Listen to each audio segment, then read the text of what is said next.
All right, mic check, mic check. Morning Masters podcast. Your man, of course.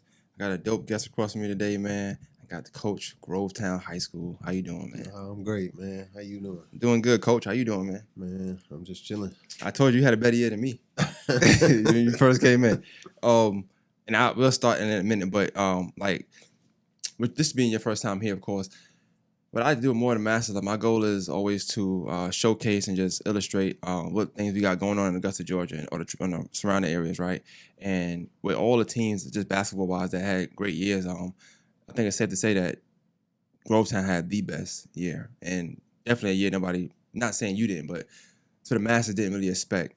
So before we get into all that, though, I think it's important that we kind of just tell our listeners and stuff like what you about, who are you. You know what I'm saying? So I want to first get into like just you, like where you from, where you grew up at, type stuff. Okay. How you got into basketball? You were tall, so I'm assuming that's one of Yeah. those So things. I'm from Ruston, Louisiana. West side of Ruston, Louisiana. Louisiana Tech is there. Grambling State is like 5 minutes up the road. So I really probably identify more with Grambling than Ruston, but kind of a smaller town, college town. Just played basketball in high school, played in college, went to the military. That's kind of what led me to Augusta. You know, What branch was you in? You in the military? Air Force. Okay, and you was here. You was stationed here. Nah, so when I moved here, my ex-wife at the time, she was stationed here. I was out of the Air Force. At that time was a sports director for like boys and girls clubs on base and stuff like that. Came here.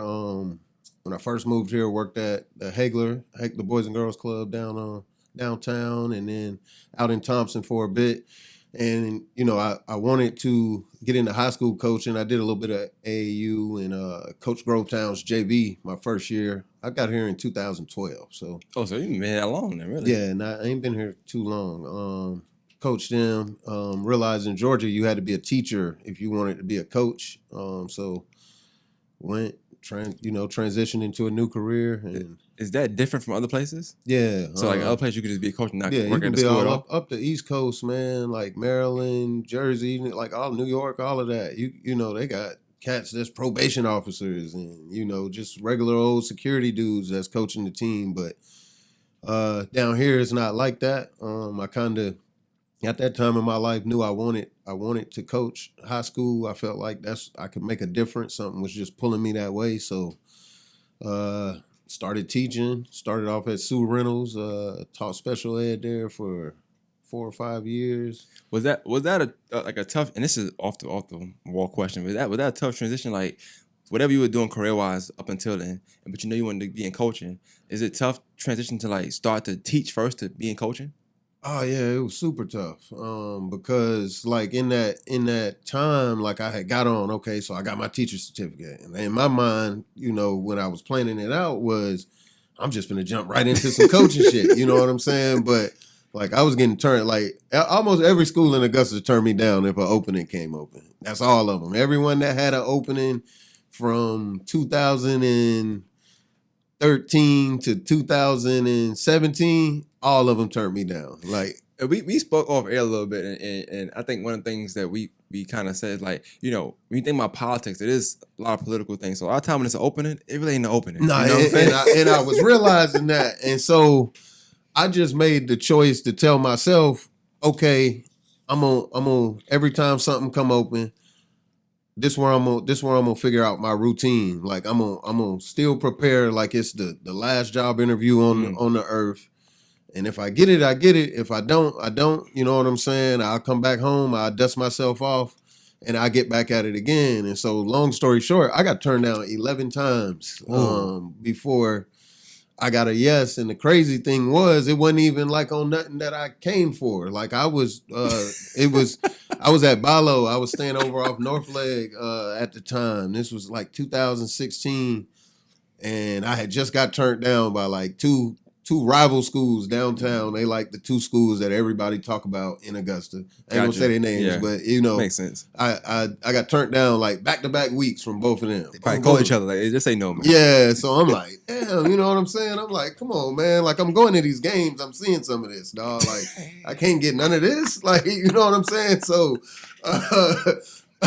like I'm going to the games and seeing it. Yeah, for real, dog. Like, I'm looking at it and I'm like, damn, like, I can fix it. I can help you. Man. So, I was in the Bilo on, what is that? That's Washington Road? Yeah, on Washington Road, and the coach that was at Aquinas, Bernie Norris, like, we would see each other. Sometimes I would work out kids in their gym or whatever, and he was like, "Man, you still trying to coach basketball?" And I'm like, "Yeah, man." I was like, "You don't even know the half." You know what I'm saying? So he was like, "Man, come on over to the school tomorrow and wear a suit, because you know how they, you know that's how they gonna act. So you need to wear a suit." I'm like, "Man, I got my suit ready." So I got over there, did the interview. I think he had kind of already massaged it to where they was gonna give it to me, just like you say, politics. I got it. Their season was still going on. I got it in December and was just like, just keep it hush hush. When the season over, we'll let everybody know. And so from there, I kind of just got the job. Everything that I had been planning, and like the whole time that I'm trying to get on and being told no and all of that, like a lot of it was, well, I'm not undeniable enough. So I gotta have this when I get it. I gotta have that. Like, we're gonna do this kind of weights. We're gonna condition like this. These are the standards. Like, so, and I was coaching AAU at the time, so when I look back at it, it was really a blessing, because like the rough stuff you do at the beginning of coaching with your temperament and kind of just filling out your philosophy and who you want to be, I think that's what all good coaches do. They kind of figure out who they want to be and what they're going to be about. I got to do that with not nobody looking at me. Like, I got to do that at 8:00 in the morning, sometimes on a Saturday, somewhere ways off, where ain't nobody really saying nothing. You know what I'm saying? Right, so, I'm grateful for that. Sometimes I think people want stuff and don't really, myself especially, don't really self-assess if they ready for it. So I think a lot of times when I was, getting turned down, that really was just God just telling me it wasn't my time yet. When I look back at it. But it'd be hard when you be in it. You know what I'm saying? Like, when you in it, it'd be like, damn, like, man, I know when I get up out of here, I'm gonna fall on them, dog. You know what I'm saying? But that's kind of it. Like, in a nutshell. I know typically, like, when you talk to players, and I've talked to a lot of players, of course, more players than coaches, definitely. Players that give you these stories similar to like how you have, they might make the team, might didn't do this, might come into the team. So essentially they have a chip on their shoulder. Yeah. So as a coach, would you say that was like your chip, like getting turned down 11 times? I'll make sure I know 12 was right though. Yeah, and then like I'm from nothing, dog. So like cats from nothing in my generation already got a chip. Like, you say I can't have this, I'm gonna get it. You say I can't do this, I'm gonna do it. And I ain't finna ask you for shit. I don't want none of your help. I'm gonna do it. And then when I do it, I ain't gonna even really stunt on you. I'm gonna just be, like even what you saying, what you said at the beginning with the, like, Grovetown don't really, like, I feel like, I don't know if there ever been a nationally ranked team in Augusta. I don't think so. Like, ever. You know what I'm saying? I don't know the history. To be honest with you, that was something I would let the historians in this if area it is, it ain't been no more than one. Because you would always hear about it. You know what I mean? That's true. And I kind of just and I love everybody getting their credit or whatever, but I feel like we don't get our just due. But I don't care. Mm-hmm. It ain't gonna change how we get up and move every day. It ain't gonna change how we condition, how we lift weights, how we skill develop. It ain't gonna change how we work on character every day. Because at the end of the day, it ain't really about that, So I know you. All right. So I know we kind of went off on a tangent a little bit, but like, far as you getting the job, like the first job you got, what was that at? Coaching basketball. Coaching, yeah. Aquinas, gotcha. Yeah. And that was in 2017. Yeah. But you won state in 2017. So this was 16, 17 was my first year. 17, 18 we won state. Oh wow, that's still quick. That's a quick turnaround, like because they wasn't not just to quantify, but they wasn't really good the years once Med left. If I ain't mistaken, it wasn't really great. It was like 9-17 the year before we got there, and then we went 26-2 my first year. We won region, we lost in the Elite Eight, and then we won state the second year. Let me ask you. I guess I can ask you one state now. So, what is that like? You come into a school like Aquinas, who they had a rough 2 years, but before that they also were like one of the top schools in the area. Yeah. So was it pressure as far as being a coach there, or was it no pressure because the prior 2 seasons it was like, It was no pressure from admin or the fans because they didn't care. They only care about football. But did you put pressure on yourself? Yeah, every day. Like it's always me against me. You know, like how much better can I be today? How much more of a servant as a coach can I be? What can I do that's cutting edge? What can we have that don't nobody else have that's gonna help us? You know.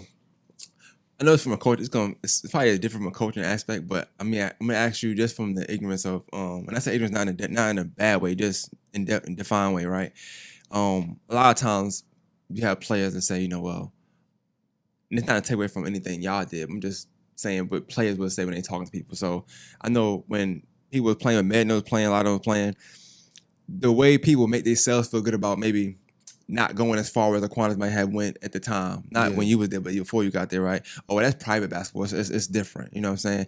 You've coached both now. Yeah. Is it that much of a difference to where it's not technically speaking like basketball, just basketball? Class A private, when you get to the top tiers of it, about Elite Eight, you're normally playing a top 5 team in Georgia every time. Like Green Forest is naturally gonna have 3 or 4 7-footers every year. St. Francis is gonna have guys that are gonna go to the ACC or the pros. That's Malik Beasley, right? Yeah, that's Malik Beasley. That's them guys. Dewan Odom. Now you got Mount Pixa that every year has 2 or 3, Division I guys. So in the local, Class A, you could kind of poo-poo it, but to win a state, like in my opinion, normally year in and year out, the 3 toughest classes in the state of Georgia is private A, not single A, but the private right. sector, 6A and 7A.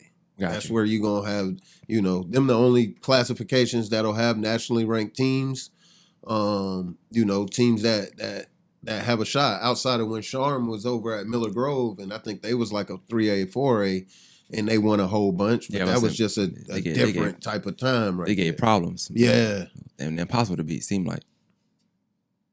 All right. I'm sorry. So with the classes though, right? So is that a big of a deal? Like being in certain classes, as far as when you think about players and how do they rank, or how do you get ranked in certain classes? Because some people say, well, 2A is this or 3A is that. So how do you get there? I think it's a combination. Like if you play in the right kind of situations and you just show well when it's people there that actually do those rankings, that's the thing. So potentially it could be a 2A. Really, it's just all about your schedule. Who are you playing? Are you staying local and beating teams by 40? Or are you going and you trying to play the best teams in a 100-mile radius? Gotcha. And it might mean you don't have a whole bunch of home games. We never have a whole bunch of home games because our non-region schedule, we trying to play the best team possible that we can play, win, lose, or draw. We would rather have that because I feel like that's going to help us at the end of the year versus us beating somebody by 60 or 70 points. What's your coaching philosophy though? Like as far as like with you? With me? Yeah. Always share the basketball. We want to play faster than who we play. We want the ball across half court in 4 seconds, no matter what. Why fast? I'm just curious.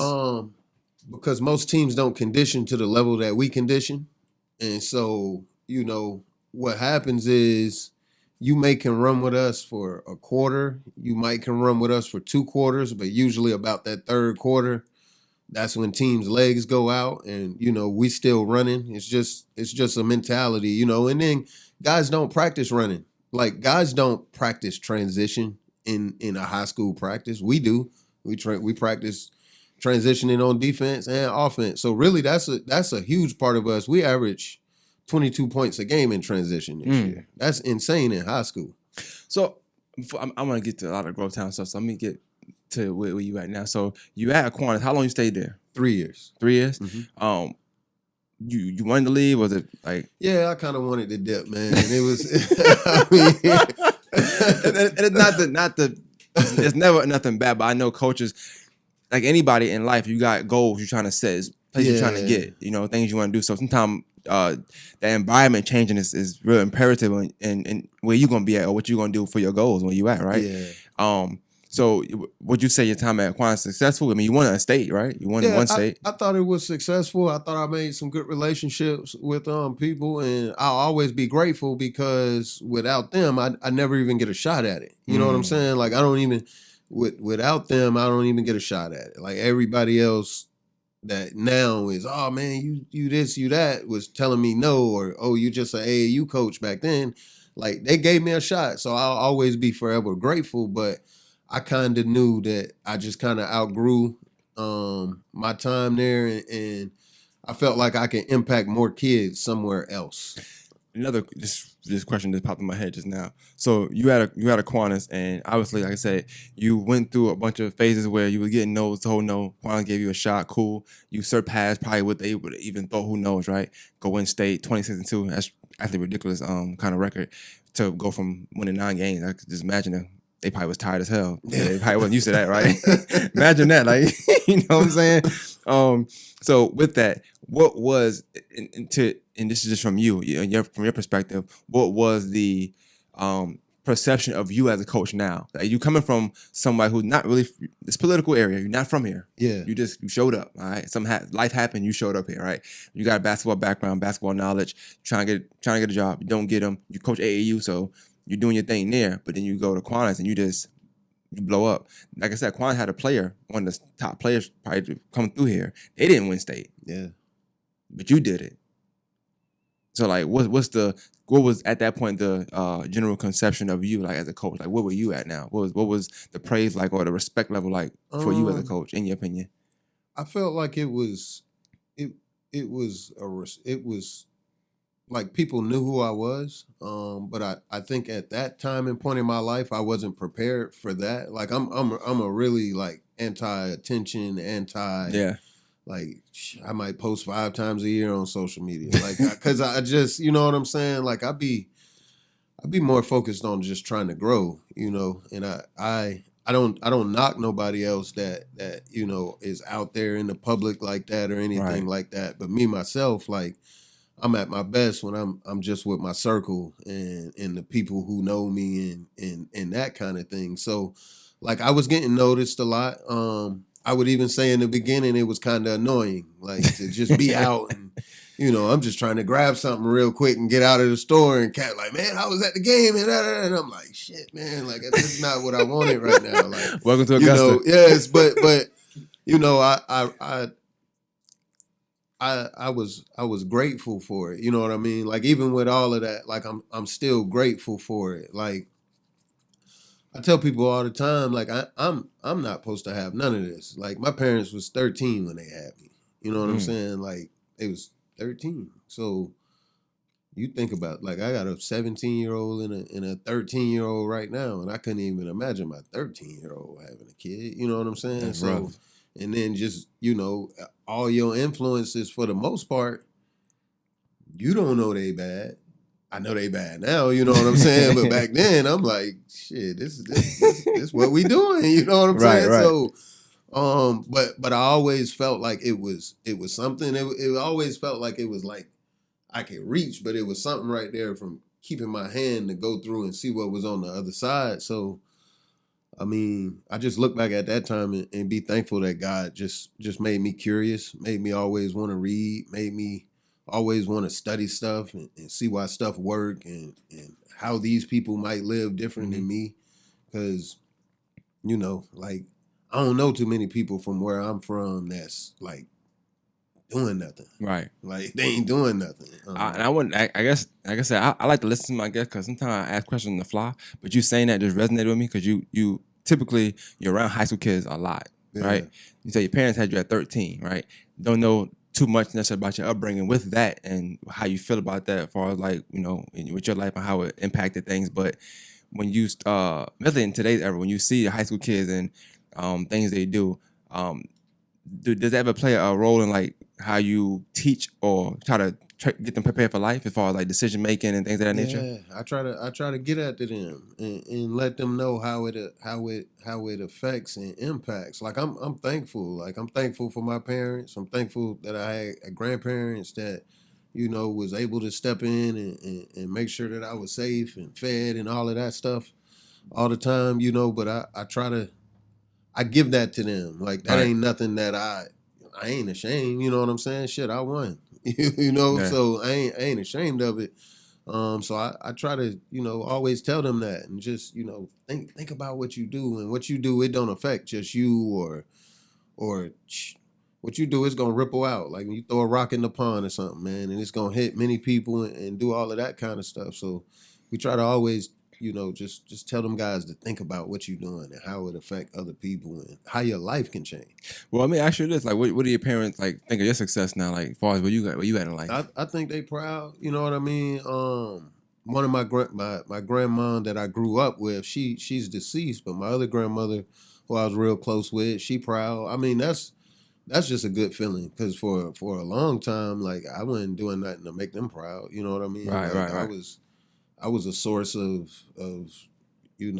concern and worry, and so like to be able to just flip it all on the head like that and actually like be positive and help other people and maybe even inspire some other people, like, I just feel blessed. I'm thankful. Well, I always say that people, the most inspiring people, and it's going to sound, it's not to say if you don't have this story that nothing you say is not valuable, because you can look at it two ways. But I always say like people that have been through things, people that maybe was the kid, like you watch out for him, he got a lot of bad things going on, whatever. A lot of times people will they're more influenced by those people than somebody who never got in trouble for whatever reason, which is, depending on how you look at it, it can, I mean, I can see that. Yeah. Like I got uncle, right? Well, he passed away too, but like uncle, probably you could say a black sheep of the family, but the most inspirational to me.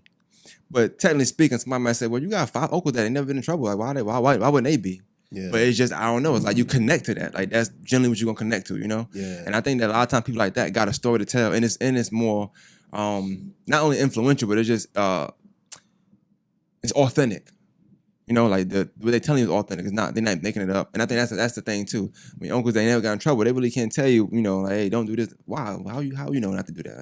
Like, you can't tell me nothing. But does that like play a role in, as far as like you talking to the high school kids, whereas you got kids who are like that, like they more of a concern, quote unquote, to their parents rather than you making me proud, like. But then they turn to basketball, and that helps them. Yeah, well, not even just my basketball guys. Like I just like the kids, man. Like that's the one thing I just love about like teaching and being in the school, because you see kids get labeled like we wasn't doing our thing at 15, 16 years old. But it seemed like us, if we make a mistake or we do something, no one takes into account that these kids' brains ain't fully formed yet. Their decision making is not where it should be. They have to be taught that versus told that. And so, like, just a lot of them kids, when I see them, I always want to, put my arm around them and try to give it to them the way that they need to hear it in their language. I think that's another thing too. Like adults, a lot of times we want to hammer that I'm the adult card. I'm the coach card. I'm the teacher card. But really, like, we all humans. And when we in high school, like, they not trying to be no kids, but it's a difference from me telling you better do this. It got to be like this or that versus saying, hey, man, why don't you think about it this way? Like, if you do this what's going to happen. And, I ain't telling you what to do, because we all got our choices to make. But I do want to give you all the information before you go out here and do whatever you're going to do. And so usually that resonate with kids, and not all the times, but I do not take light the fact that a lot of kids will come and want to talk to me and want to get game from me or whatever like that. So, I just try to tell them what I wish somebody would have told me when I was their age. Well, and when I watched, listened to all the videos I got received and the link, one of the things I'm gonna start going through it now that did stand out, it's a philosophy you got. I'm gonna read it. I want you to kind of explain it. Okay. And it says, there is more to life than basketball, but there's also more to basketball than basketball. Yeah. So, I mean, like what I mean by that is, a lot of times we get there. I know me back when I played, that was the only thing that mattered. Like from family to everybody. Oh, we don't care if you're a good person. We don't care if you get to class on time. We don't care if you coming in at a decent time. We don't care about none of that. Go dunk the basketball, go have our name ringing out, and you going to the NBA.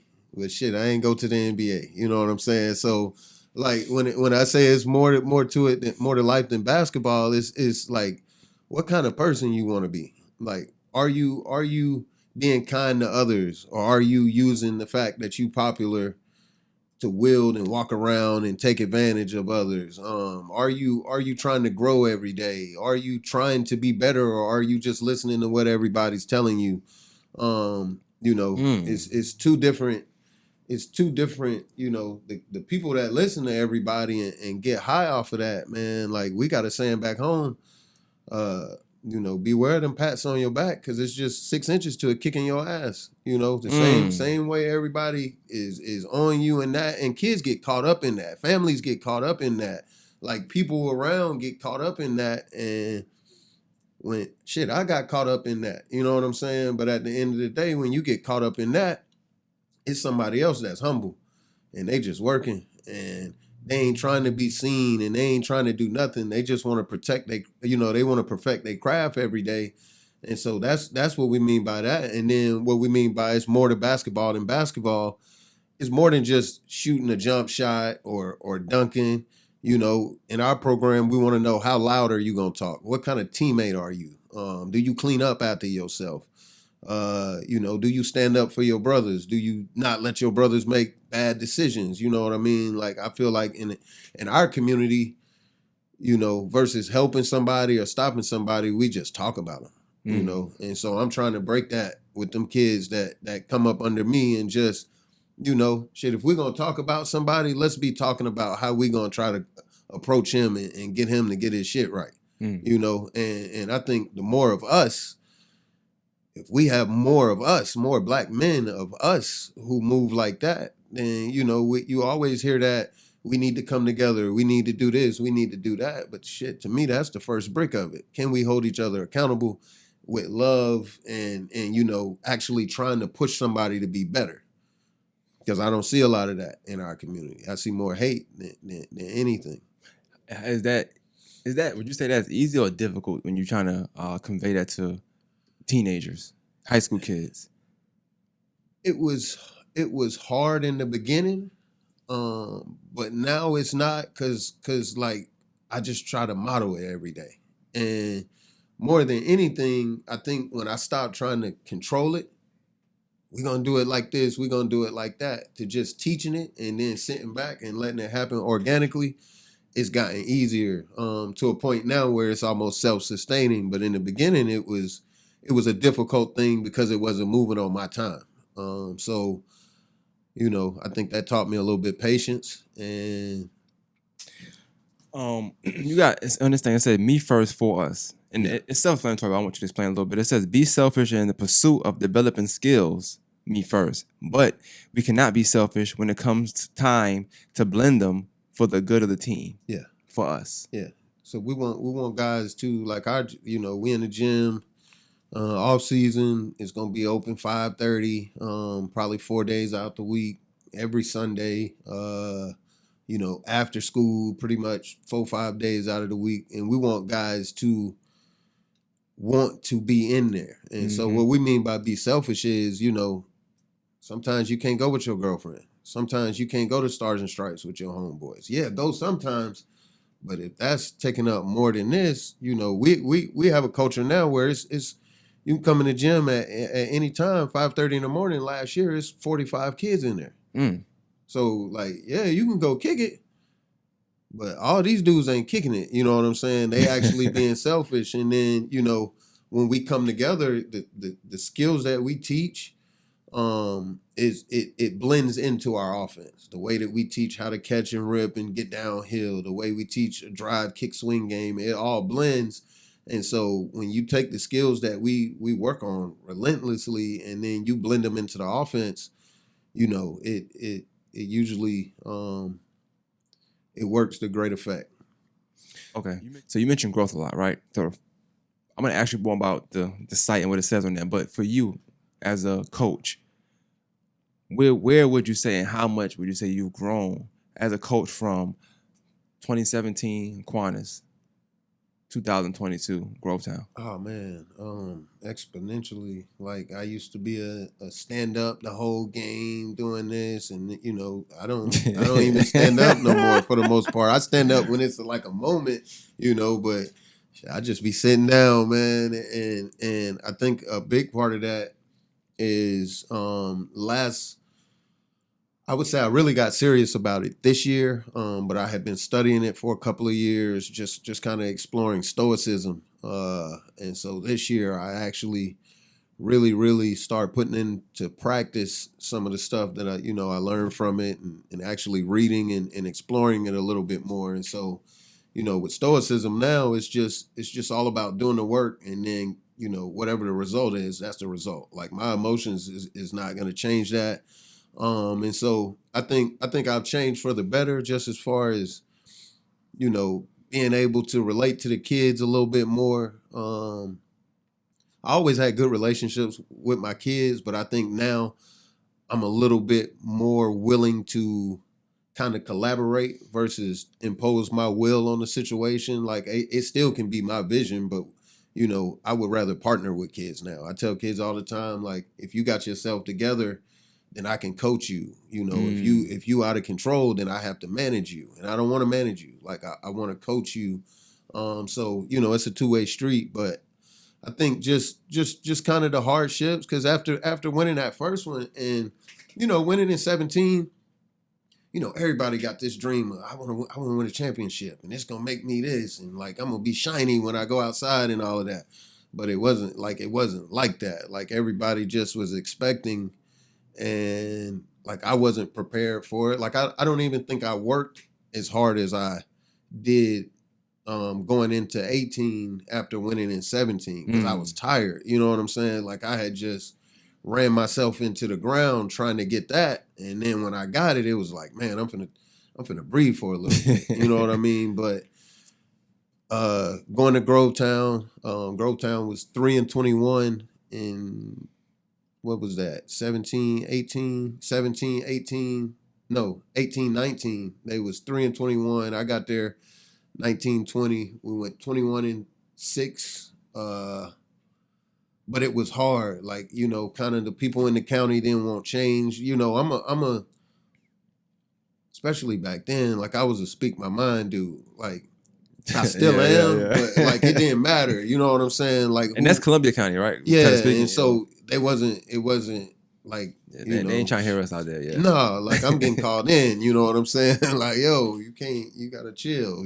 So just that. You kind of had coaches that were there or athletic directors that didn't want me kind of out there. So I spent them first 2 years like fighting. Every time something came up, like I'm running to Twitter, I'm typing out something, I'm doing this, but that wasn't who that ain't who I am. Like I was out here playing a role, basically just to like back y'all off me a little bit. Right. I went into this year with another mindset, and that was a thing of stoicism as well. Just basically like I don't care what nobody do, like my head down. Did you try to have your players have that same attitude? And did they have the same attitude you had the first 2 years you were there? Not my first year. Okay. Not my first year, because you had a lot of guys that was just used to throwing the uniform on, hopping on Twitter and taking their pictures and then losing, So I think my first year there, I probably cut like 6 or 7 dudes that was on the team the previous year, and I just kind of rolled with freshmen. Like, I had a few guys, but then I had a heavy freshman presence, and I just was like, man, look, we just gonna work. Let me ask you that, because we spoke about that a little bit off air. As a coach, and I've seen this a lot, and I'm pretty sure everybody has seen it as a coach. We spoke about this, like the decision to you have good players. You got a good player. This is a difference maker. When he on the court, we probably gonna win. If he not, we probably gonna lose, because I ain't got the team for it, right? what goes into the mindset to say I'm gonna take this loss? That's fine because it ain't worth how the rest of the team gonna view me or how the control I have over the rest of the team or my coaching integrity or whatever. Because we mentioned like we got some coaches who are like they'll give in to the star player. They'll give in, Yeah. and it's not conducive to them people on the bench that's coming to practice on time, staying later, putting in the work, but they sitting down on the bench. They go outside, make one turnover, they got the game. You got this one player, bad body language, poor leadership. Yeah.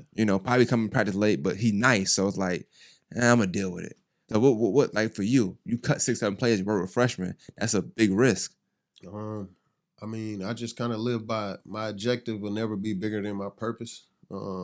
My objective is to win a basketball game, but my purpose is to build solid men. More than anything else, and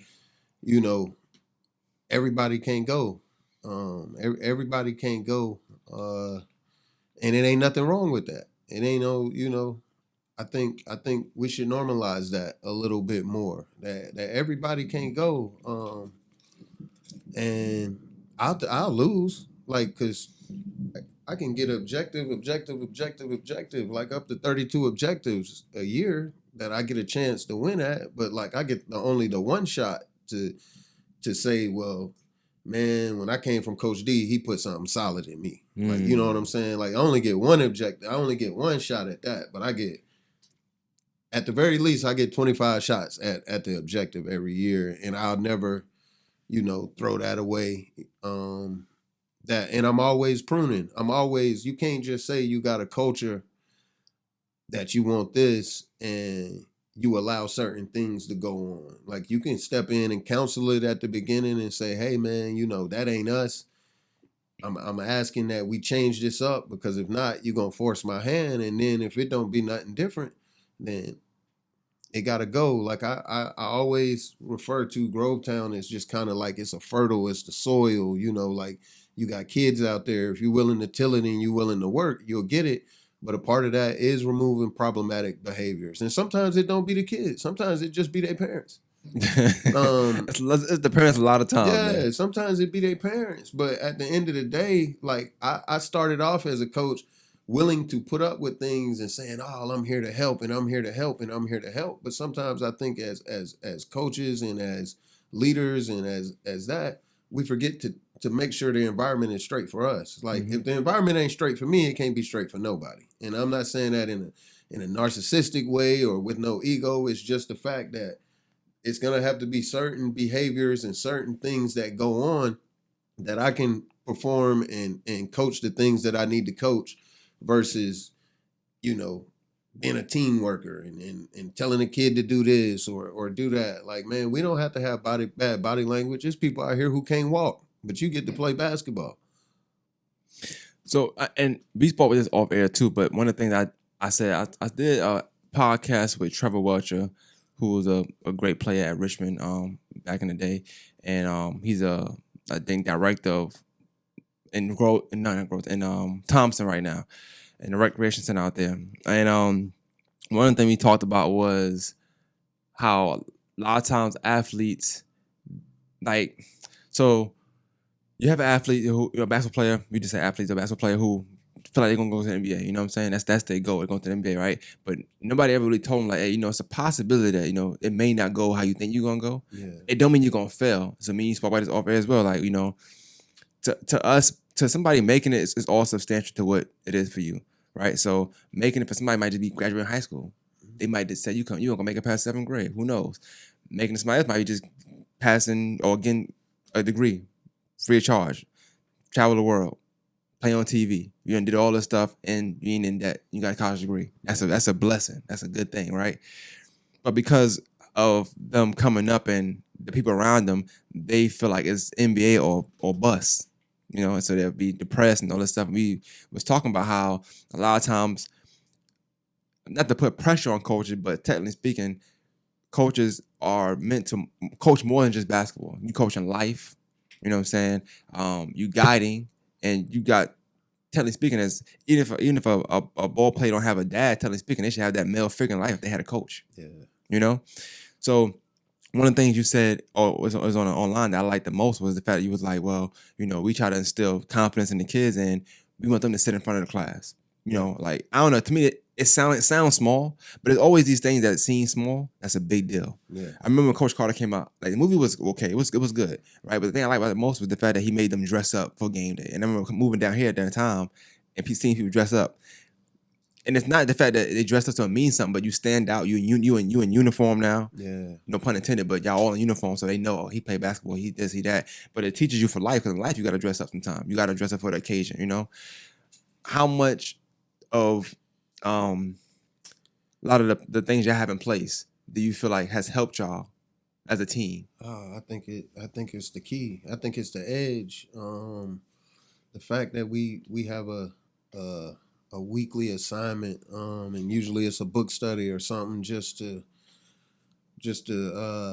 instill, character and things in these guys that we call Warrior Academy, or the fact that they got to sit in the front, or we get up at 5:30, or, we got to be at the gym at 5:30 some days, or everything we do in our program is really, we try to make it a simulation for something you got to do in life.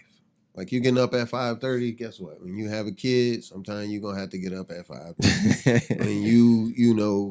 And of course, you're going to have assignments if you're going to go to college. Like, you're going to have to learn how to manage your time if you're going to be successful. And then the biggest thing is, like, every successful person that I've studied and seen and that I personally know, the small details is what they go the biggest on. So while it might seem small to sit in the front of the class or turn your phone in or have a relationship with your teacher, that's the stuff that the successful people do.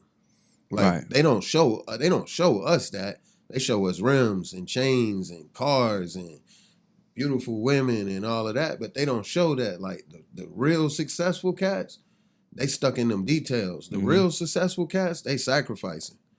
Like, but they don't show us that. Like, they show us the different side. They show us the result. They never show the process to us. They just show us the result. And we get so stuck on the result that, sometimes a lot of people be allergic to the process of it. And the process of it is the key. It's vital. It's funny. Everything you said is perfect. That's like I don't know if you know what a reel is, because you say you don't be online like that, but it's like this little TikTok thing or whatever. So I'm not saying that purposely. So I don't be in the audio, but I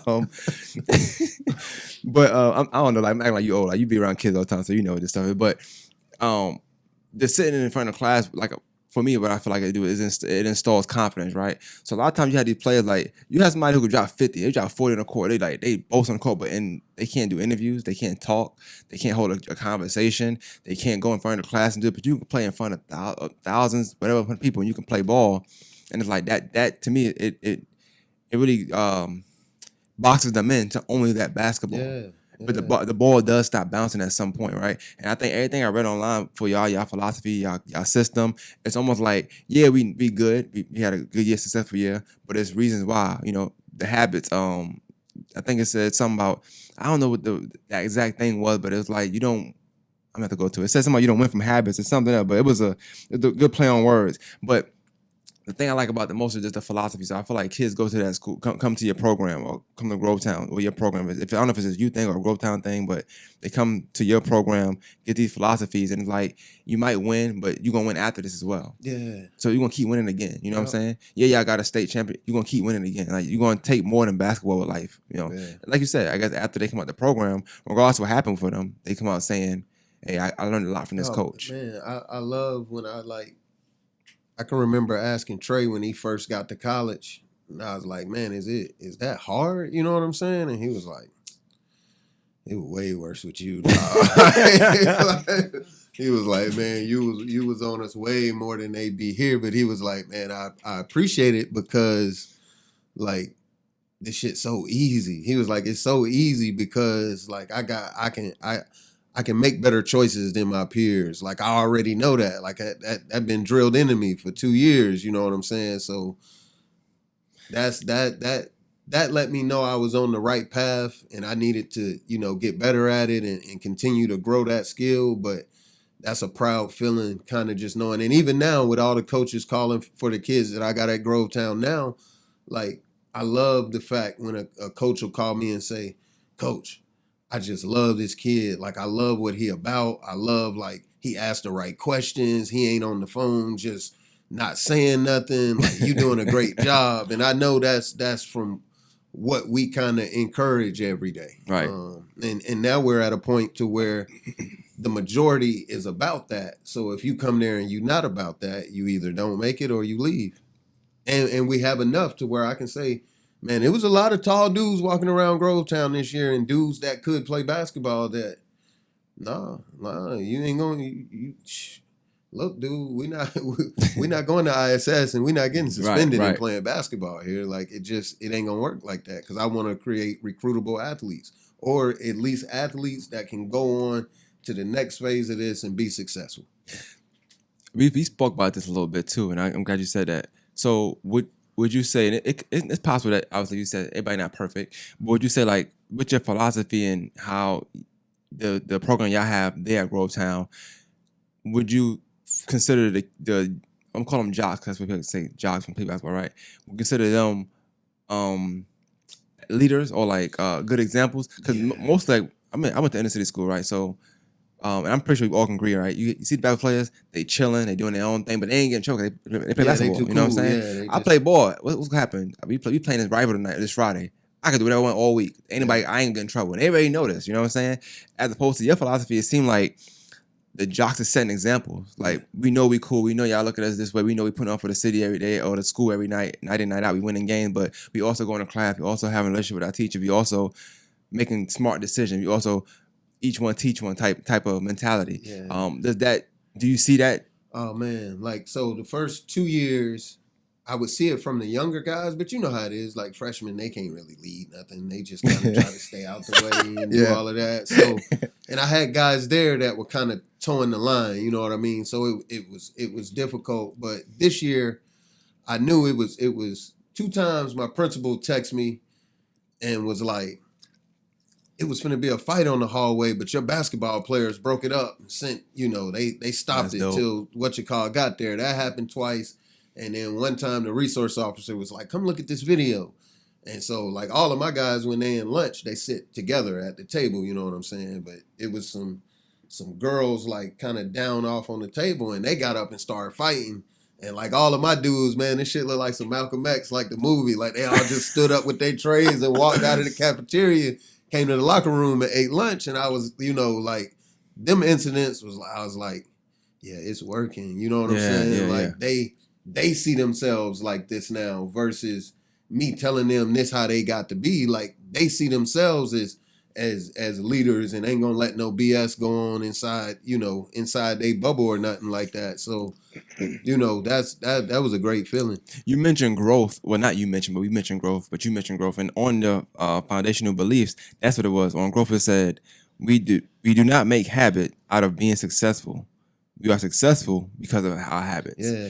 And that's a perfect example of that. Like, you probably, as a habit, to make smart decisions, stay away from drama, isolate yourself as a team from drama, and to see that on video, it's kind of like a perfect example of doing that. You know what I'm saying? Like, hey, let's get up out of here. This ain't where we want to be at. You know what I'm saying? Because most time people see a fight, they just sit and watch it, or they probably start throwing stuff, or they pull their phone out. Yeah. Like, I tell them all the time, like, no, we're not gonna do that. And so, at the beginning of the school year, every kid that's interested, they parents, we sit down and I kind of go over everything that we about. And I'm up front right then, like, look,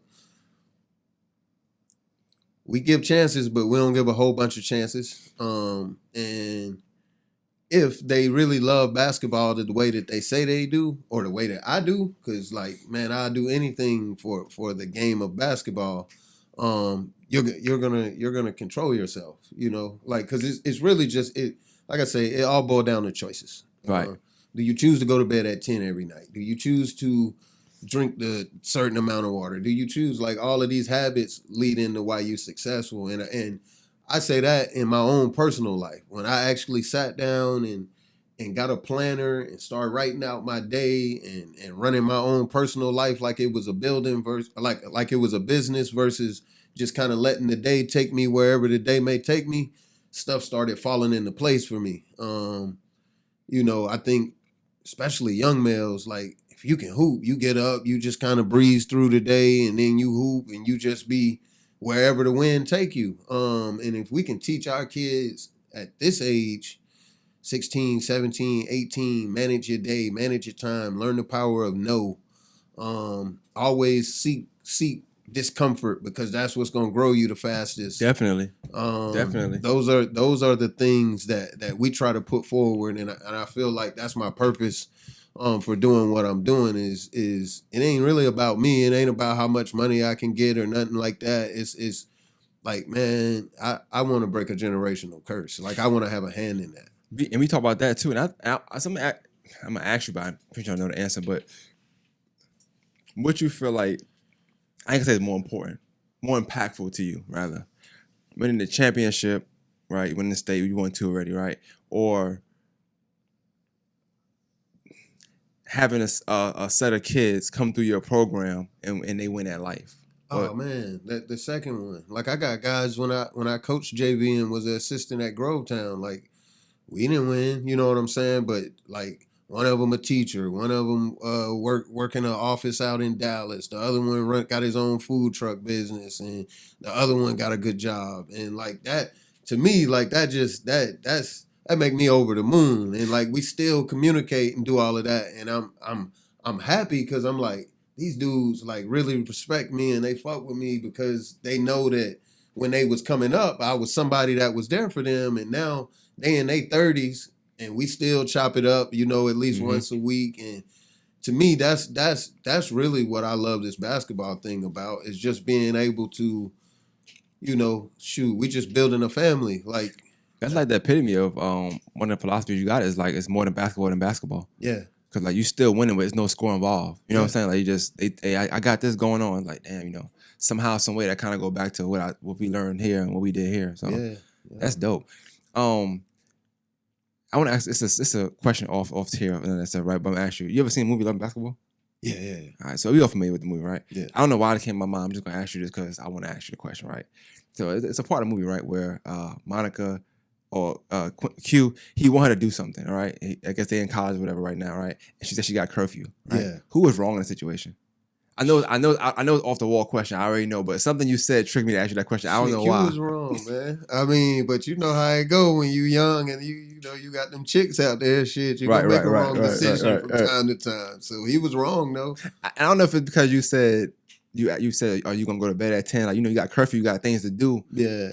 Because say you in basketball, right? She made the basketball decision. Yeah. I just always wondered that. I mean, I like the part after that. It's funny to me, but it's just, I always wanted to ask that, like, a coach, who was wrong in that situation. Yeah, like, she was wrong. Sleep is the number one performance enhancer. If you sleep, if you are in the ages of 15 to 21, 8 hours of sleep is the best performance enhancer you can possibly have. When you are our age, 7 hours of sleep, best performance enhancer. If you sleeping, getting some kind of exercise, and you drinking water, you're going to live a long and healthy life, man. But we done normalized this culture of stay up all night and team no sleep, and I'm going to grind till I die. And it's like, damn, man, we stroking out at 40. Don't forget sleep when I'm dead. Yeah. Hey, I want people to know you're not sleeping. You're dead. Like, that's it. Like, you know, man, it's over with. It's sleep, a wrap. You can come back from that. That's probably the funniest thing I be hearing. Like, hey, don't listen to that rapper. I'm telling you, that rapper telling you the wrong advice. You know what I'm saying? Man. That's funny, man. I'm sorry. All right, so, and I want to make a specific segment to the Grovetown, so I'm trying to get on my questions that to lead up until that, though. Okay, I'm gonna actually just get into it. So, lead it up until this season, right? Mm-hmm. What was the general consensus of Grovetown basketball team up until this season, like coming into the season? We wasn't that good. We would lose because my first 2 years there, we lost in the first round of the playoffs. Playoffs? First round of the playoffs, and that was kind of the perception that Evans was the better team in Columbia County, in our region, that we always, you know, would have a decent regular season and would end. But the crazy thing is, from day one when I got to Grovetown, I said that we would win state into that, like this, and when those freshmen were juniors, I said we would win state, and I said that we would be nationally ranked going into this year, and like everything that I said was gonna happen, it happened. So, like, I was hearing it, you know, I was just like, man, like, you ain't go on Twitter and say nothing?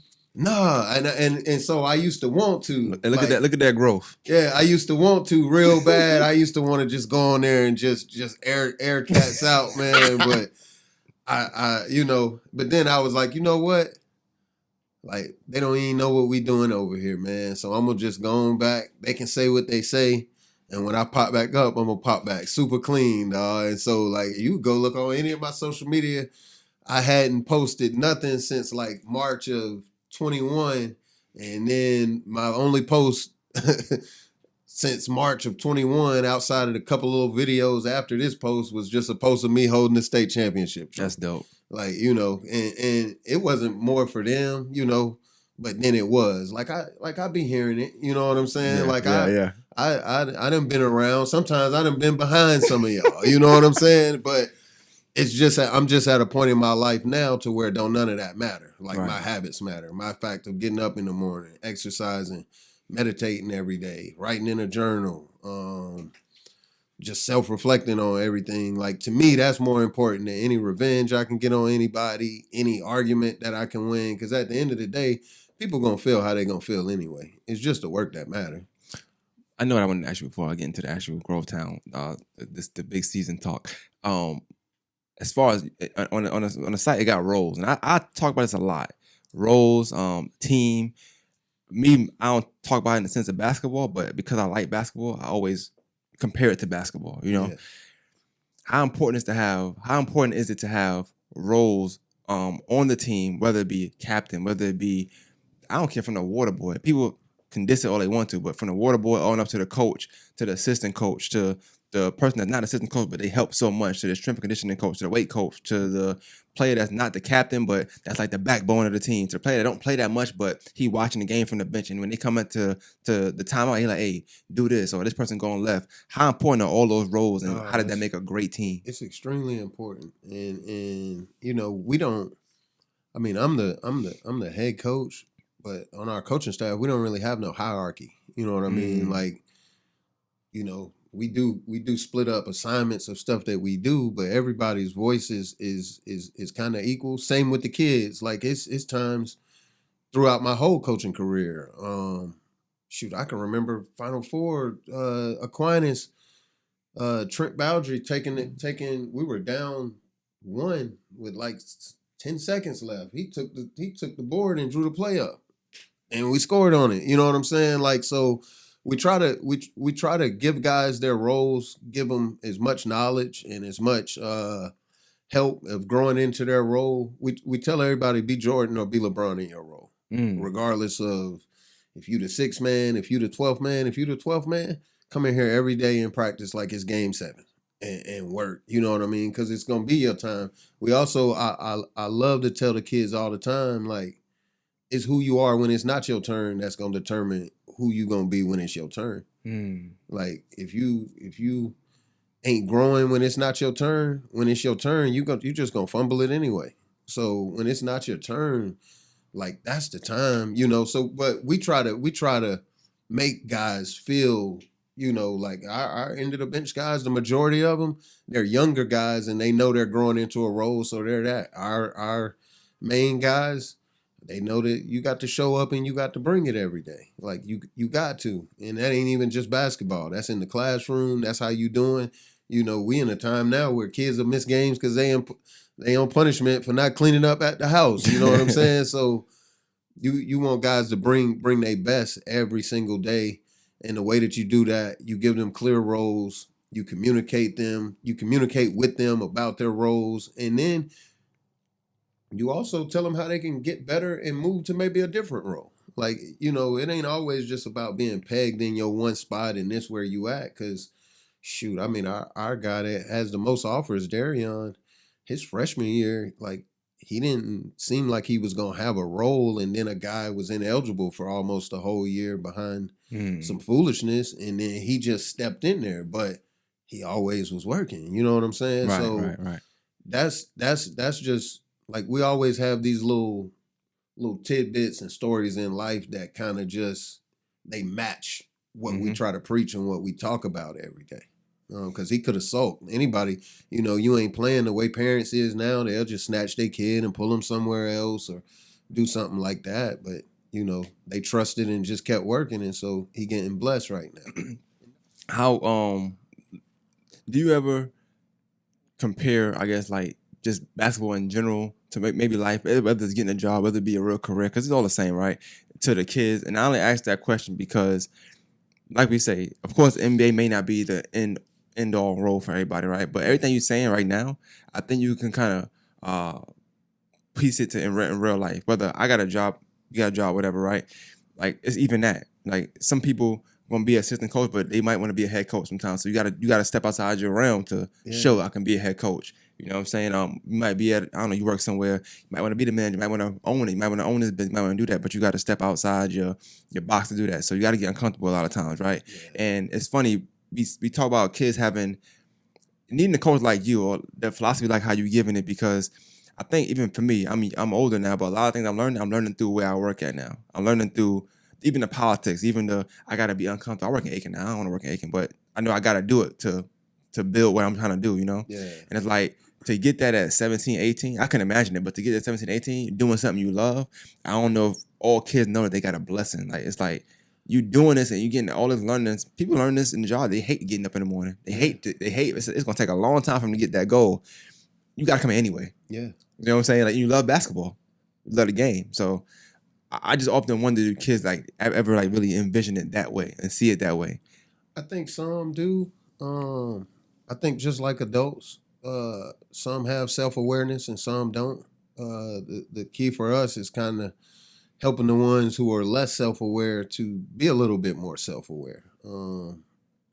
I think the world just in general is missing out on self-awareness as a whole. Like if people just, you know, thought about the way that they actions and looked at them in a wide angle lens versus just what's going on right there. I mean, I think the world would be so much better off. But that's not what we're taught, man. And we try to do that, you know, and not saying that it's easy with some, because some, you know, it's hard to hear that you're not good at something when you're good at something, like basketball, and then hearing like, hey man, like you got to clean up these edges, bro, because you like, I don't give a damn if you're Kevin Durant, like you got to get a little bit more decent, you know what I mean? And everybody don't want to hear that, and then sometimes parents don't want to hear that, you know.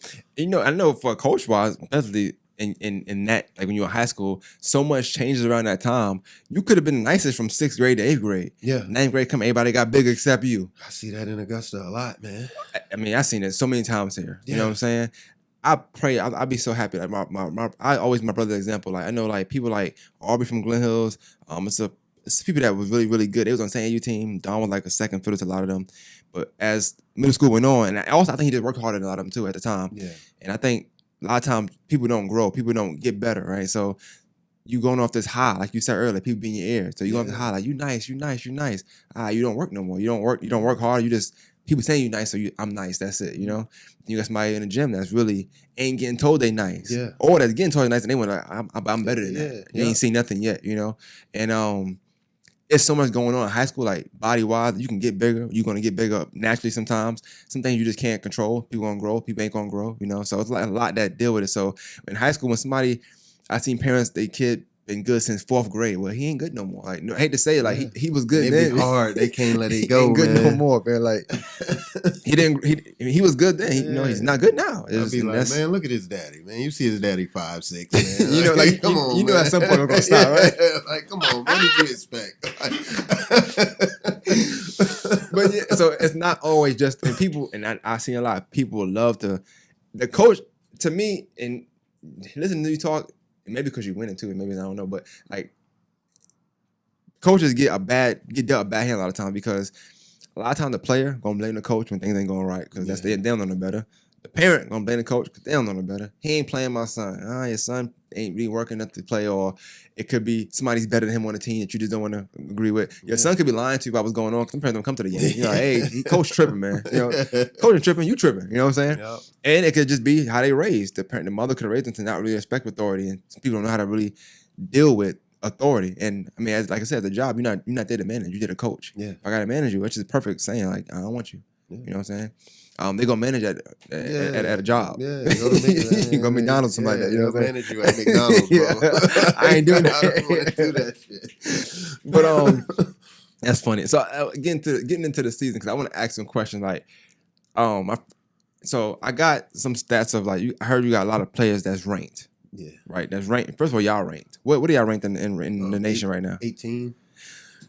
How does it feel? What does it mean to be ranked in the nation? I don't hear it ever. I don't hear it ever. But how does that feel? Because what is ranked, like 100 teams, 25 teams? How they rank them? Okay. So it just, to me, so in the whole the country, in the States, USA, yeah, from California to New York to Maine to Florida, Texas. Is Mexico involved in this? I don't know. Nah, okay, Mexico cool. Out there. Okay, y'all teachers. I think. But so none of that. But in all 50 some states, y'all are 18. Yeah, 18. Damn. Yeah. That's good. Yeah. I done seen people say, "Oh, I'm 18th in Georgia." You know what I'm saying? Right, cool. I'm 18th in this. No, we won in Georgia. 20 school radius. You know what I'm saying? Yeah. But in the USA. Yeah, in the USA. How did that happen? Just work, man. And you know what the crazy thing is? So at the end of this season, we finished 44, like in the whole country.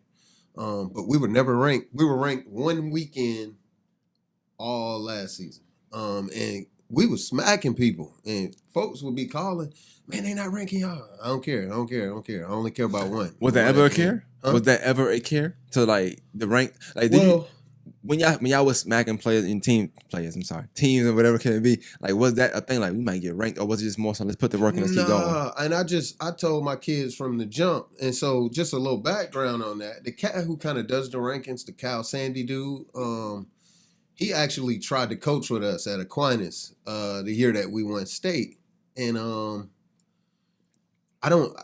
he's never had the conversation with me why he left, but he just kind of, I know on my end, he was going to do a podcast like that year. It came out the GHSA was going to put the state championships back in Macon. And so he had done recorded this defamatory podcast against me. And I'm just like, look, bro, please, man, like no heat, man. Like don't put this out, man. Right, I'm begging of you. Like, don't do it. So he just dipped, you know what I'm saying? He quit. He went back to Atlanta. And then from there, he just like bashed Aquinas that whole year, like bashed us. I mean, went on the podcast, was talking down on the kids. Damn. Was talking down on me. Yeah, man. So like after we went state, he was sitting on the little press row or whatever. And it's crazy. I got a picture of me and Trey, and we got the trophy. We over standing in front of him, cussing him out and shit, man. You know what I'm saying? So it was real disrespectful, man. You know, that was me without stoicism. Dog. Yeah. we got gave growth it to now. him. Yeah. So from then, like from then he always would just take his little shots. You know what I'm saying? Like, so I knew, I was like, well, we ain't never getting ranked by dude, like, and I don't care, you know what I'm saying? Because I know what he is. And so my whole thing of it is like, anybody that act like that, like, I don't want your opinion. Like, I revoke that shit. You know what I'm saying? So like, you don't change how I get up and move every day just because you put a number by my name. I still got to be the same dude. And so we kind of like that just kind of became we have a huge chip at Grovetown, like all of us, like even just with Augusta and everything. And I mean, I live out here, but we say we Grovetown, like we our own country, we that, because like nobody don't ever give it to us, and we don't ask for it either though. We just gonna do it. You know what I'm saying? Like I said when we was first talking, a nationally ranked team with the amount of coverage that go on here, and you never really see us get covered, that's kind of weird. You know what I'm saying? But who cares? Like, that's fine. Like, write about what you're going to write about, because I definitely don't want to come and impose my will and tell nobody how to do their job, because I don't want nobody telling me how to do my job. So don't write about us, because it don't really matter. We still going to get up at 5:30. We still going to lift weights. We still going to run. We still going to sit in the front of the class. We still going to be leaders. We still going to win. That don't have nothing to do with what we do.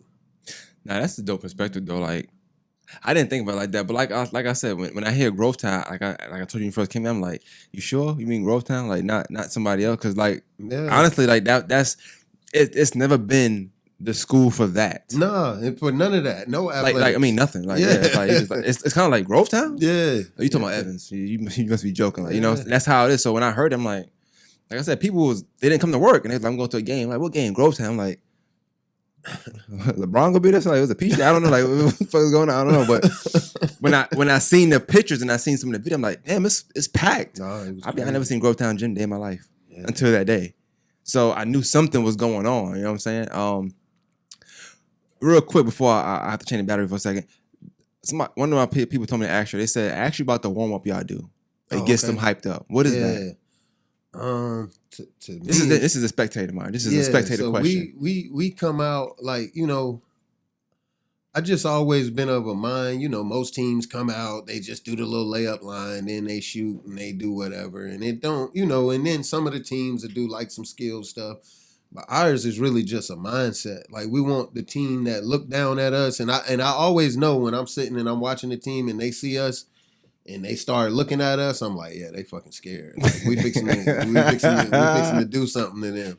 But we come out and they do a whole bunch of like defensive sliding and some of our defensive footwork, and then they dive on the floor, you know what I'm saying? And so it's just, I've been doing that since I was at Aquinas. I modified it a little bit to add some other stuff to just kind of show off our athleticism. But then even outside of that, it's functional. It's a mindset. It's telling you right off the rip, if you don't like to get on the floor, you're getting your ass kicked. If you don't like to pass when you getting defenders running at you, you getting your ass kicked. Like it's a mindset for us when we come out. It sounds like it's a real warm up because I know like some warm ups ain't warm ups. The people get warmed up at midway through the first quarter, but you supposed to use that whole 15 minutes you get to warm up. I sit and watch. I'm like, we fixing to bust their ass, man. Look at them, dog. Buddy just airballed a layup. We fixing to kill them, man. Cause I gotta ask some questions. So you mentioned like people getting in people's head and like be the fan, the pat in the back. You said probably one of the most best quotes I ever heard. You was like, the pad is 6 inches from your ass. I'm like a kicking your ass, whatever, right? I don't know. I'm assuming. I don't know. Like I feel like, how do you fight that? Like how can you not fight, but fight against it to where you got players on a nationally ranked team that are ranked also, and not only that, but they got chips on their shoulders now. So whereas people might have said, didn't talk about this player, didn't give coverage to this player, but now they getting all the coverage, they getting all the praise, they getting all the offers and stuff like that. How do you keep them? How have you kept them level-headed enough to even make this run to even go and win a state championship? Just by having conversations and being real. I think a lot of times with adults too, we'll see kids kind of going the wrong way or being out of step, and we don't say nothing. And once again, I'm never really trying to tell nobody. I just have a conversation like, I'm seeing this. Tell me what you thinking, and then from there we try to come up with it. And then, and then sometimes you got to prune. We got rid of guys along this trip this year. Like it was a couple of guys we had to let go because, they just wasn't up to the standard. And how hard is that? Like, not when I say hard, I mean like I'm thinking about Coach Carter again, right? So you got a guy got the team, whatever the case may be. They start winning, they want to come back to the team, or obviously you can't do that in real life. But you got people you have to let like move away from the team in order to succeed. Like you said, everybody can't go. Yeah, so mentality. It's hard because when you bring a kid onto a team, I know me personally, I have all these thoughts about where they can go as a person and as a basketball player. And sometimes when you got to let them go, well, every time it's disappointing. You know what I mean? Because the biggest thing that you see in this is the potential of somebody, and you just want to help guide them along to wherever their potential can go. And so when you gotta get rid of somebody or you gotta do that, and then sometimes it's unpleasant, you know what I mean? You'll let somebody go, and then the next thing you know, somebody telling you some shit they parents said or something they said, and you're like, damn, it was never like that. Like I was clear in who I was and what I was about, and we just couldn't agree. You know what I mean? I still wish everybody the best when they go. Like it's no hate in my heart. It's just, our environment has to be a certain way for it to be what it can be. Right. So, all right, y'all come into the season. So, like you said, you're not ranked, right? You're not ranked coming into the season. No, we wasn't ranked. We was ranked one weekend. The consensus of y'all even winning anything, like a region championship. No, I mean, if you go beating back, Evans. Did they say they're gonna beat Evans that year? No, the Augusta Chronicle had Evans. When they did the top 12 kids in the area, that little like they do for the football, they did a basketball one this year. They just had my one kid on my team, and I got 3 that's like highly recruited. Right. Now, but and like even at the end, like some of the awards in the all area kind of joints, you know what I mean? It's kind of like you look at it and you're like, how did you not? Like, I know that those are political anyway. So yeah, it's funny. I don't care about it no more because I'm not invested. But this is gonna be weird, right? But I haven't bought Augusta Chronicle paper since my brother's senior year. I don't know, something about him not winning player of the year that just really bothered me. And I'm like, no respect to Reggie. I like Reggie Reed. Don't get me wrong, but I'm like, they didn't play nobody. Like, no respect to Harley. They didn't play nobody that year. I was like, okay, he averaged 17, but they was playing bums to me. Like, I'm like, but, and I'm asking, I think a guy was named Wayne Stats at the time he wrote. And I'm like, So I messaged him like, what goes into this? Like, I need to know the sign because I couldn't sleep at night. I'm like, why? Like, what's going on? He's like, it went off this, it went off that. And I'm like, maybe it's my calculations is off because even if going off that, it didn't make sense to me. But I felt, you know what? It might be time to go. Like maybe they want to give it to a South school. I don't know, right? Yeah. You got a different problem because y'all are in that same county, right? Yeah. But also too, I don't know if it's something where they have to give it to a certain amount of schools. Like let's just say you got the 5 players, right? It's a possibility that all 5 players could be the best at just at that school. Well, you know what I'm saying? Like I feel like that's a thing. Yeah. Almost like back in the day, I think the Pistons, they was really good, so they had mad players on All-Star team. Like, you can't tell me they're not All-Star. Like this is an All-Star team right here. Like what can you do? So it's a lot of politics in that. Yeah. I don't know if y'all familiar, comfortable, or even have a good relationship, whatever. But like Chad Cook, who's somebody I dealt with a lot in the past.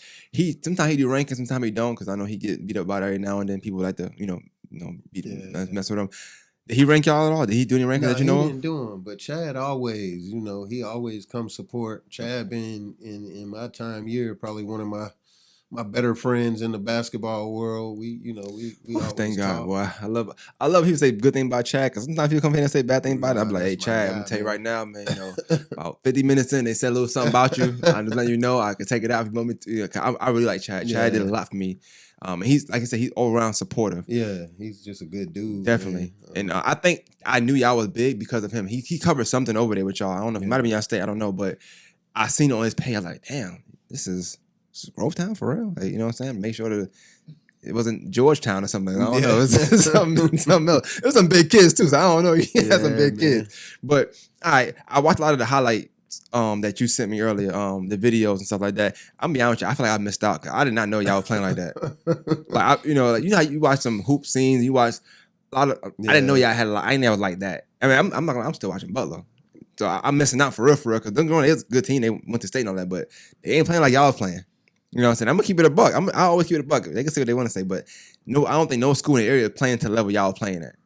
Like just me watching, and it's just highlights. Obviously, I ain't watched the full game yet, but from the highlights was so long, I feel like that's most of the game.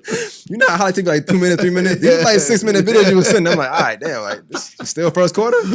See about 6 dunks in this motherfucker. What's going on? It might be the warm ups. I don't know. It must have been the warm ups. But in all seriousness, like I feel like I missed out now. So I'm definitely not trying to take off this year to see some games, but.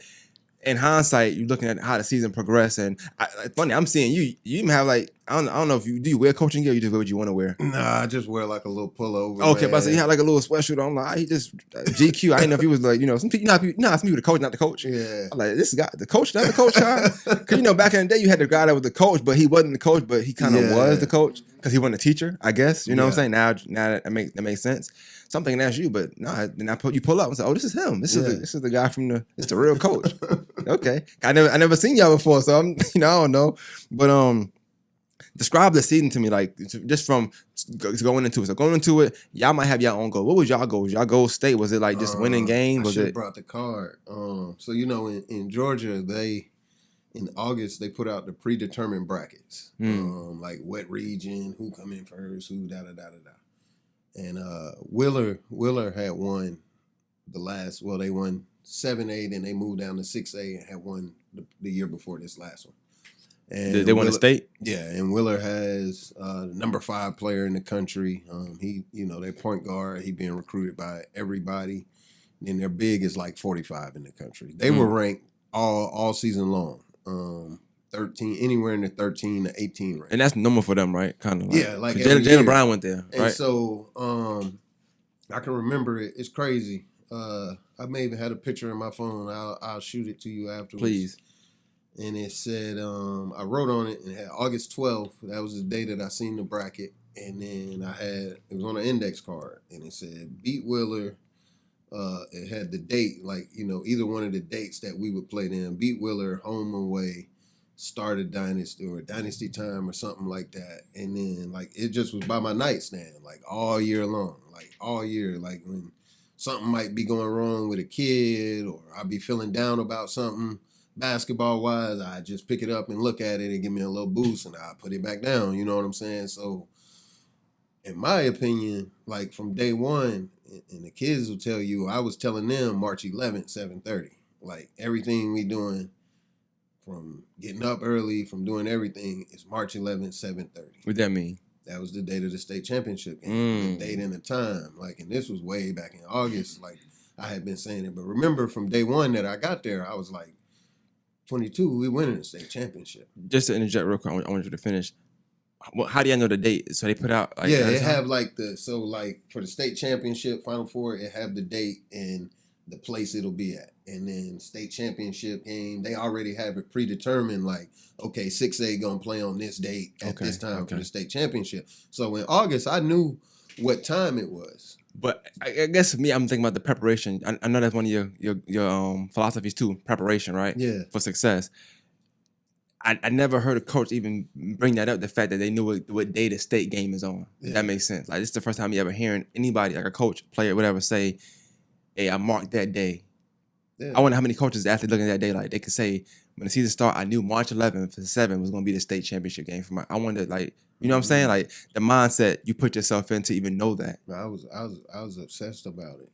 I was obsessed about it because we was losing in the first round every year.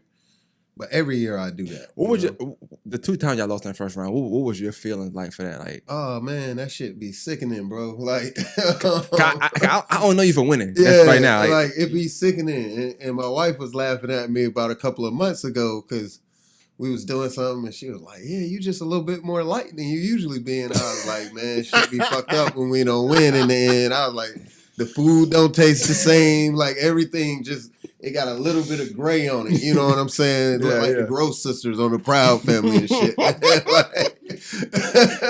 I be sick, man, but I grow through that shit, man. That's funny. Nobody like losing, man. I'm telling you, man. Nah, I can't take it. Different conversation.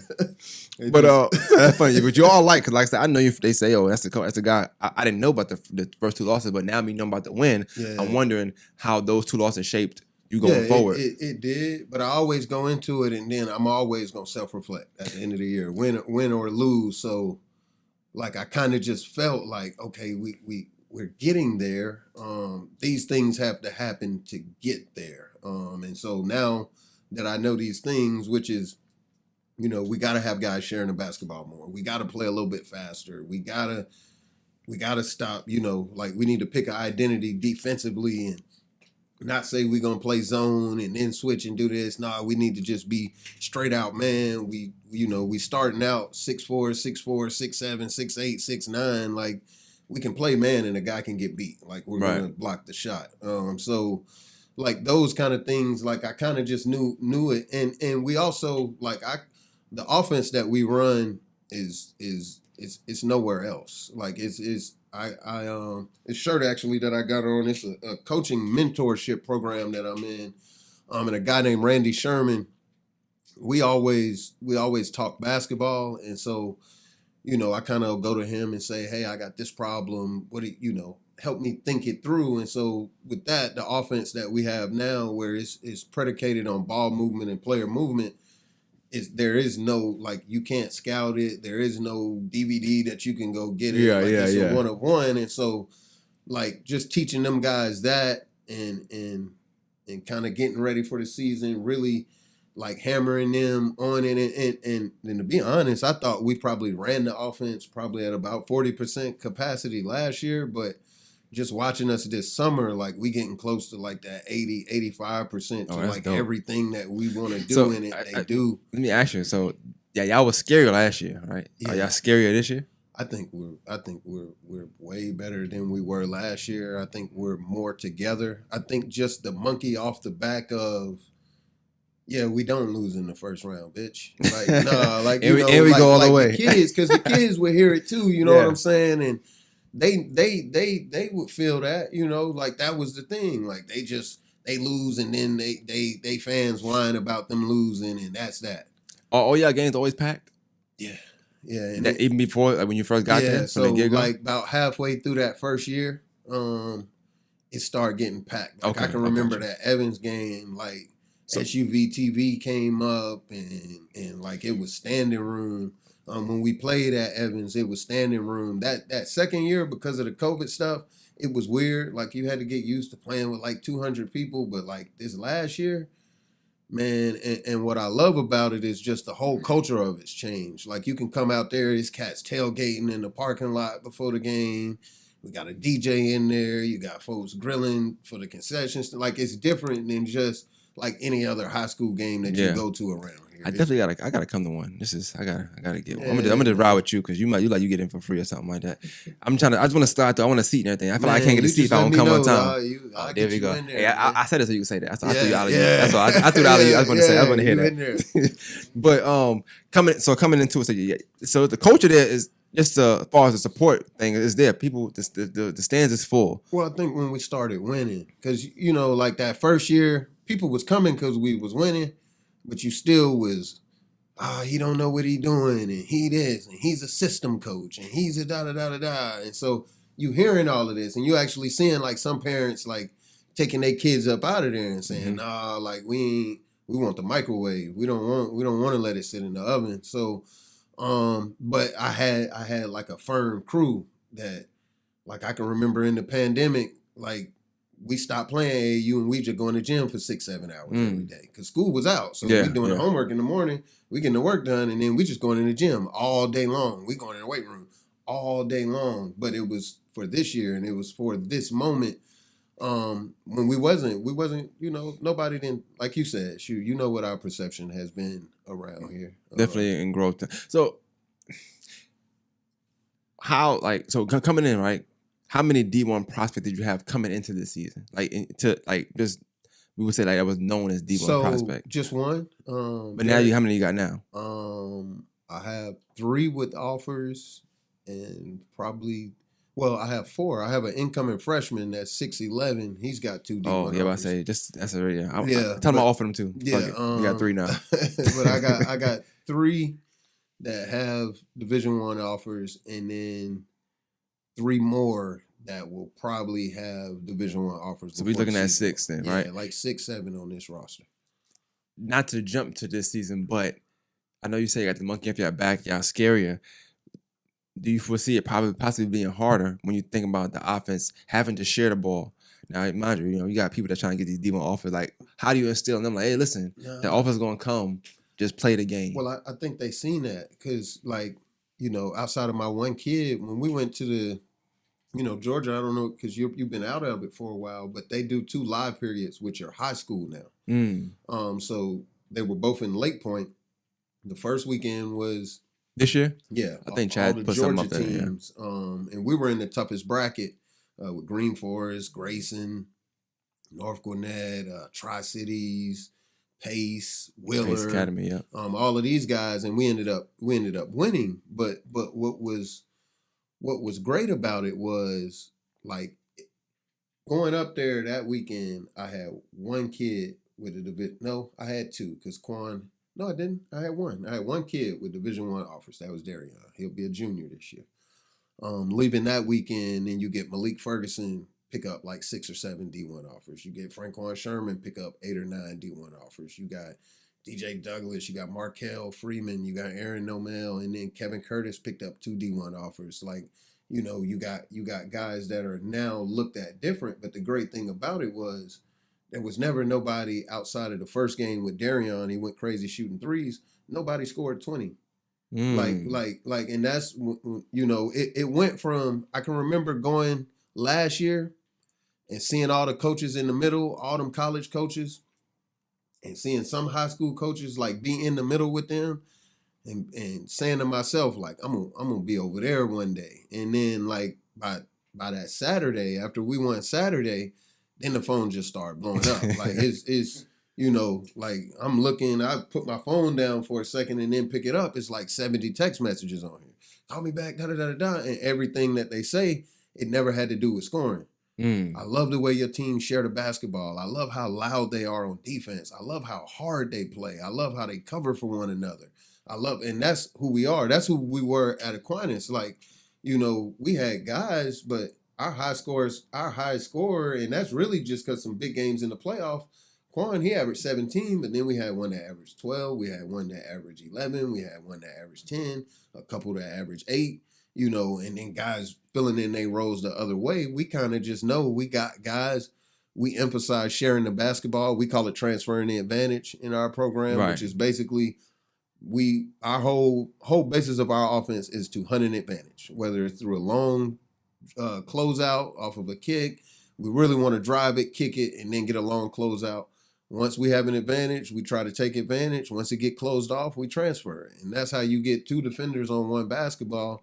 And then we all know math. If it's 2-on-1, then that means you got 4-on-3 on the other side. And the guys understand that, and they do know. Like, I don't play that selfish. Like, that selfish mean come out. We don't. Do bad I was gonna shots. say that. I seen in the highlights a lot of dunks from like not just one person. Though. Like everybody was, you get a dunk, you get a dunk, you get a dunk type of vibe. So I like that. Like I just seen the involvement because, like I said, me looking at not knowing. I knew that one player, of course, but not knowing everybody. I like, well, damn, it's not just him. Just him. It's him. You know, you don't know who to guard, who to do what. So yeah, I like that in what I saw in the highlights. But like, so for the season, y'all stopped. What was your record this season? 29-3. So you know, I'm interested in the 3. Where those come from? The first one we played Cumberland Christian in a Thanksgiving tournament. They so got start a the guy, season off. Yeah, they got a guy. He committed to Iowa State a little while ago. They were pretty good, but you know, at the beginning of the year, we had a few guys that were fighting what we were trying to do, and I think more than anything, it was the advice they were getting from some of the adults around them. So that was probably our biggest struggle. Like in the beginning of the year, I look at our season in 2 halves. We took our 3rd loss. So we lost to Cumberland Christian. They beat us by 20. Like we got smacked. Like we just went up there not ready to play. They smacked us. But then we came back the next game and we played a team called Solid Rock Christian. They had like 3 7-footers. They had a French dude, man, where I swear this kid going to the league, man. Like he had everything with him. He was like 6'7", but we smacked him. So I like kind of then I was like, yeah, we can bounce back from losses, stuff like that. So, you know, but we still kind of had little internal stuff we needed to work out as far as guys just kind of respecting our process a little bit. So our other 2 losses came over the Christmas break. We lost to Langston Hughes in the Leonard Street Classic. Yep. And was winning the whole game, man. Winning the entire game. Turn the ball over late. They end up hitting the 3, winning. And then probably a week later, we lost to Sequoia. That was the last time we lost last year. So y'all lost everything by December? Yeah, December 26th was the last time we lost. Oh, man. It's a good Christmas gift. Yeah, and then we went on an 18-game winning streak. But we and it was crazy. Like the Sequoia loss, they hit 19 threes and beat us in 2 overtimes. By 1. So like I was pissed that we lost, but I was like, 19 threes. I was like, Jesus. Team's not gonna be able to shoot like that against us, man. Like this was just we was supposed to lose. Like Yeah. it was a crazy day anyway. We got all the way to Greene County and realized we left our uniforms, had to turn back around. That was a sign right there. Look, this ain't y'all day, man. We got there, dog. It was like 2 minutes on the clock, like some AAU shit, man. So I'm like, oh, y'all warm up, see? Yeah. So we, go. we ended up losing that, and we came back, and I always attribute kind of our change in mentality. We played Alcovey at home. It was the first region game, January. And we only beat them by 9. And so this year I really went into not really trying to lecture or browbeat or do anything, but I was just kind of fed up with the overall attitude and makeup of our group. And so I just kind of just went in and laid it down to everybody. Like, if you're not going to work hard, go. If you're not going to buy into this, go. We'll win without you. And kind of just from there really got back to practicing hard the way that we practice every day. In the basketball class that we got, they was running 2 miles with no fluff. And I had kind of slacked off a little bit, just kind of acclimate guys and kind of trying to do a partnership. But, sometimes it can't be a partnership if it's going to be taken advantage of. At the end, we got to stand on some kind of business. And I think once we kind of got that and guys kind of got refocused, we started sharing the basketball. We still had little bumps along the way. I mean, we had a couple of guys get suspended after a Lakeside game for coming off the bench for an incident. And region championship, my starting backcourt, they hadn't turned in an assignment on time. And so I sat them like the first quarter. But that's really just to let these guys know, like, our business is our business. Bro. Yeah, it might be scary this year because to do that, like the coach to still sit them. Like you said in the first round of the playoffs, or it was a region championship game. Oh God! And we still won by 24. Yeah, I'll be pissed. Like not at you, but just like, damn, I gotta get my shit together. Like, and so that kind of. Like you kind of seen it, like going into the playoffs, like what? Because kids will still try to get by. Like, yeah, he gonna let me play. Nope, not all game. And so, who y'all played the first round in the state? Northwest Warner Robins, and so like that was ugly.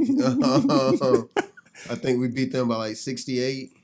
It was like ugly like that. You mean like y'all won by a lot of points? I thought y'all meant it was like a close game type of ugly. Like, no. So that one, and then so at what point during that game y'all was like, okay, the curse is over, no more first round exits. Oh man, like 2 minutes into the game, it was like 18-0, and it's crazy. Like midway through the first quarter, we run an inbound play. My boy Quan get it, and he dunk on 3 of them dudes. So they come back down.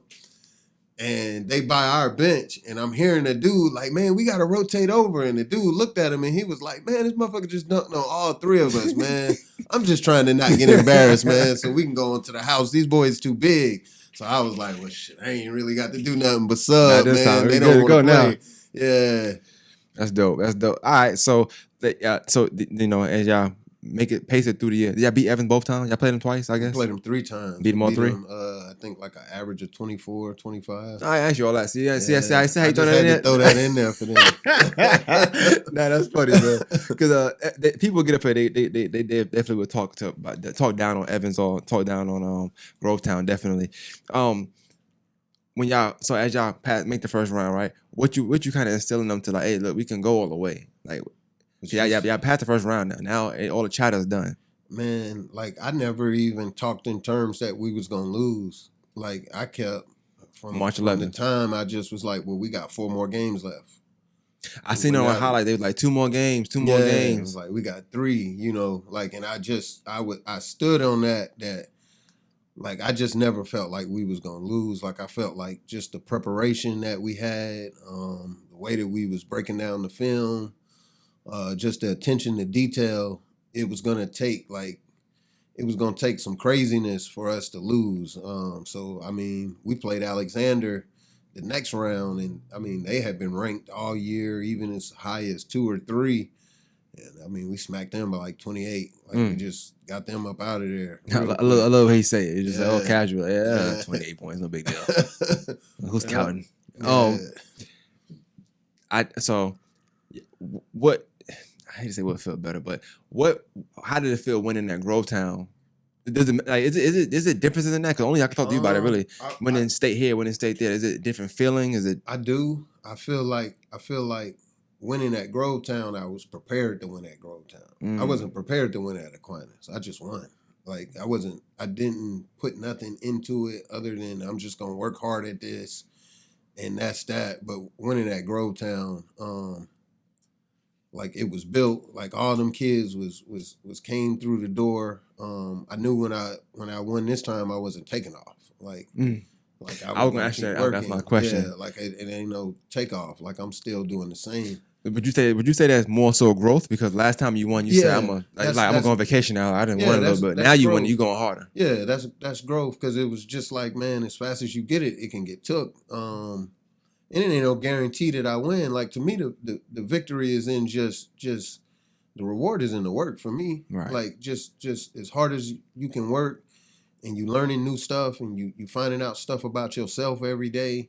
You can feel yourself growing stronger in your commitments and stuff like that. Like to me, that's the biggest win. Like the ring, I don't even wear them. Like they sit in a box at my crib for people who come through there to look at. Like I don't wear it. That's still a flex. I like that flex too. That's probably a better one than having it on your hand. You know, hey, it's in a box in the house. You come home. You know, yeah, Aquinas. You know, Grovetown. You heard about them? Yeah, I know they didn't write about us. It's all good. This year, do you foresee like them writing more about y'all? Have you seen any different in the media? I mean, maybe. I think, if you're doing your job, you do, but I mean, I don't care. You know what I'm saying? Like I know the people who know. Like I felt like we didn't get written about last year, but our games was standing room only. You know what I'm saying? Like everybody was really wanting to come see it, and then we just give a experience, like I said, different. When you come in there and it's music pumping in the timeouts, and it's you go out in the parking lot, look like a HBCU homecoming, and cats got their grills and stuff out there. Like I don't care if nobody write about that. We got our own land, we got our own country, and it's us in a place where us couldn't do this 5 years ago. 7 years ago, 3 years ago, but they can now. Like, we got our own stories. You know what I'm saying? Like, we'll talk about this time forever. Listen, man. Anything you want to say to the people, that's watching, to Grovetown, to the city, anything, any last words, any statements, anything you want to say? I mean, let's just love one another, man, and keep growing, and support one another, man. And black people forever. I like that. That's dope, man. One last question. What do you see y'all doing this year? I see us winning state and going to Geico and playing for a national championship. What day is the state championship this year? It ain't came out yet. See, I'm glad you know that. Yeah, you go. It ain't came out yet.